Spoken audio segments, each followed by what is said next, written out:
Elle porte sur la promontofixation par laparoscopie en ambulatoire. C'est une intervention qui sert en fait à suspendre les organes pelviens pour corriger les prolapsus urogénitaux chez la femme.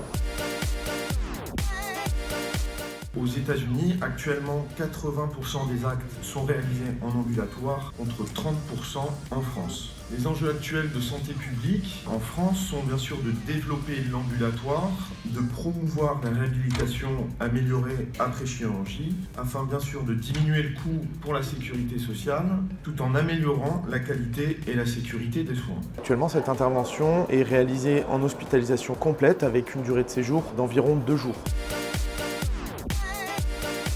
L'objectif de l'étude, c'était de démontrer la faisabilité de cette intervention dans un mode de prise en charge en ambulatoire.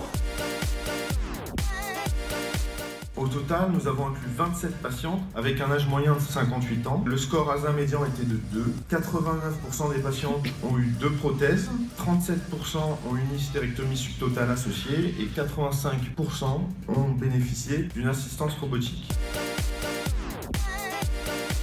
Sur 27 patientes, le taux de succès de prise en charge en ambulatoire était de 92%, avec 2 échecs chez des patientes qui avaient des nausées et vomissements après l'intervention. Et il n'y avait surtout aucune réadmission des patientes dans les 30 jours suivant l'intervention. 3 patientes ont consulté leur médecin généraliste uniquement pour cystite aiguë et constipation. 2 patientes se sont présentées aux urgences pour un hématome pariétal au niveau d'un orifice de trocar qui n'a pas nécessité de traitement complémentaire.